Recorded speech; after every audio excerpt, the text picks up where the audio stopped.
kampanya na magkaroon po tayo ng computer sa pamilya.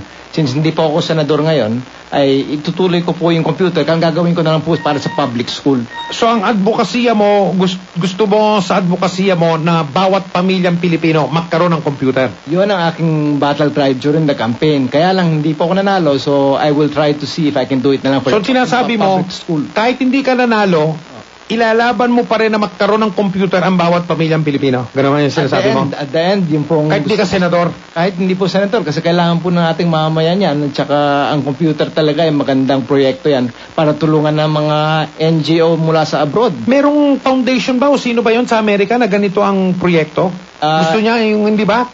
Yung mga mumura, mga computer, tapos pati yung mga sa mga mahihirap na mga bansa, Opo. sa mga eskwelahan, nagbibigay sila ng computer. Sa Africa po yun. Sa Africa ba yun? I'm sorry. $99, Mike, yung computer. Nakaka-surf. Linalaban niya, Magandang klase po yun. Ang tawag doon, Laptop for Africa. Laptop for Africa. Gawa sa Taiwan. Gawa sa Taiwan? Gawa sa Taiwan. $99 lang, $99 lang po. 99 times 40. So mga 4,000, mas o menos. Mas o menos. Tapos 4,000 pesos lang? Computer? Isa lang yan kung bibili ka ng isa. Pero kung bibili ka ng maramihan, magpapagawa ka dun sa pagawaan ng 100,000 yun, o 1,000, di ba?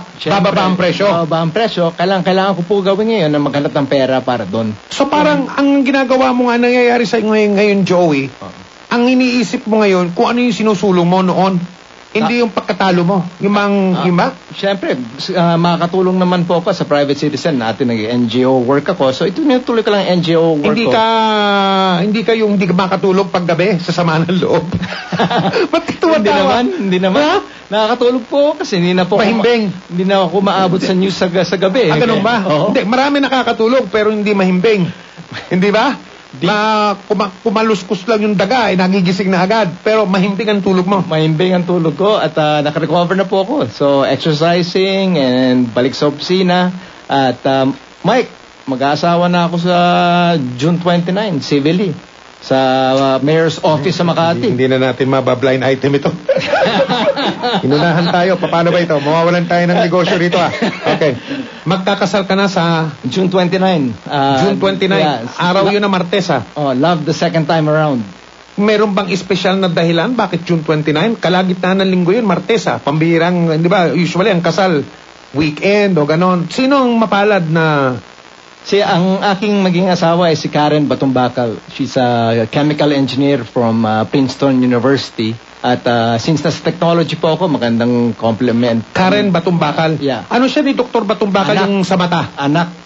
Anak ng ating famous na Dr. Batumbakal. Ito ba yung matandang buhay pa ba? Kasi buhay pa, sa amin sa Santana dati yun Sina Dr. Batumbakal. May bahay po. Sa harap ng lolo ko yun sa Rebellion. Ganun po ba? Bahay ng mga Batumbakal. Dr. Batumbakal. So, kilala yun sa mata Kilala sa mata.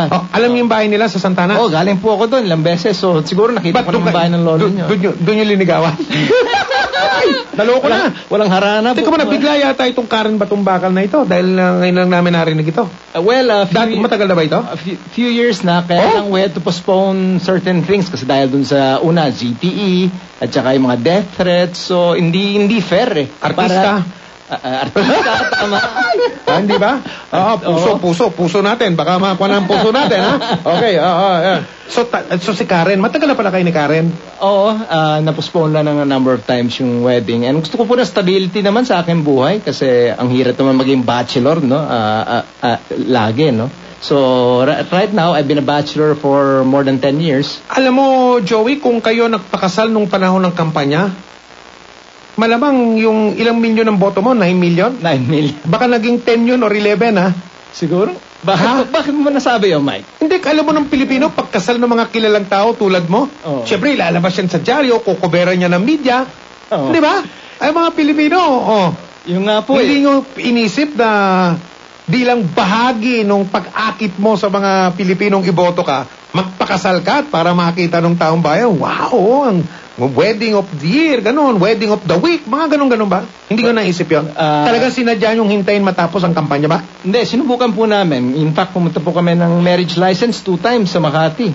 Kaya lang, after doing that, pa rin hindi natuloy kasi dahil sa kampanya and prior to that, yung ZTE.